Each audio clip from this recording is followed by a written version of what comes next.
Today's In Focus comes from Wetwang, a village in the East Riding of Yorkshire. This name has its origin in the Old Norse Veitvangur, a field where a trial could be held. However, the name is obviously amusing. Indeed, the late Richard Whiteley found it so amusing he was made honorary mayor until his death in 2005. Today we are here to examine the heart of the village, where in the year 2000 changes were afoot. Architects had drawn up plans for a small development of houses in a seemingly empty paddock. However, before any building could take place, the local council commissioned an archaeological survey. The survey and a small excavation was completed, and the remains of an Iron Age ditch and a medieval house were uncovered. Nothing too remarkable, though. There are better examples of these houses elsewhere in the country, such as at Warren Percy. It seemed the building could commence. However, in 2001, something changed. Due to the enactment of a tree preservation order in the area, the site had to be modified, and the footfall of the proposed buildings had changed. The soil of the new area was peeled back, and features similar to those shown in this aerial survey were uncovered. A square ditch encircling a rectangular pit was uncovered. Alarm bells rang.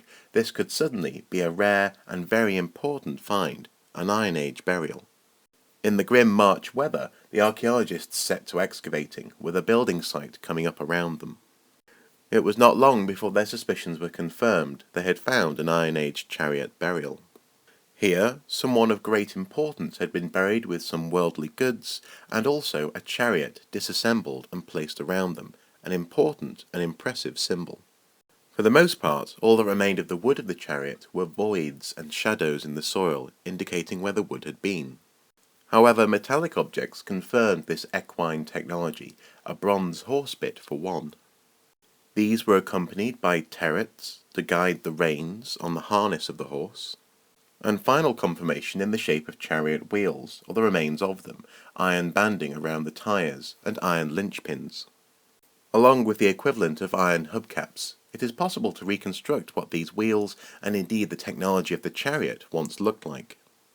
As we have seen in a previous video, this was high-end Iron Age technology, enabling rapid movement around a battlefield. An excellent way of moving people, and an impressive sight in any age, though maybe not with a jumper. It is suspected they also would have been used for chariot racing, a combination therefore of troop transport and a Ferrari. Just who then was buried in this impressive grave? The chariot was removed to reveal the remains below.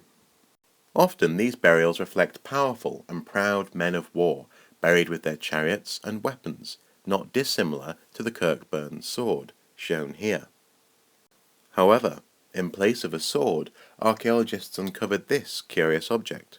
What could it be? Well, in life it had been a highly polished piece of bronze, a mirror. Such a mirror speaks of a woman, a powerful woman, with the money and the means to look good and impress. The skeleton was indeed that of a woman, and a reconstruction of a stern, battle-weary face was produced. Next to her bones were the bones of a pig. In other words, she had been laid with a hearty meal for the afterlife. Such careful, dramatic and impressive burials are specific to the Middle Iron Age in East Yorkshire.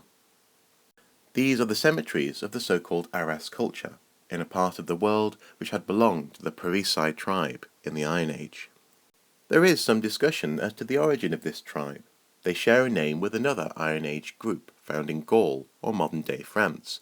Not surprisingly, these Parisii are found close to what is now Paris. These Parisian Parisii practiced a very similar form of burial, sometimes with mounds covering their chariot burials. Whether the Yorkshire Parisii had migrated en masse from Gaul, or were simply ruled by an immigrant elite, is unclear.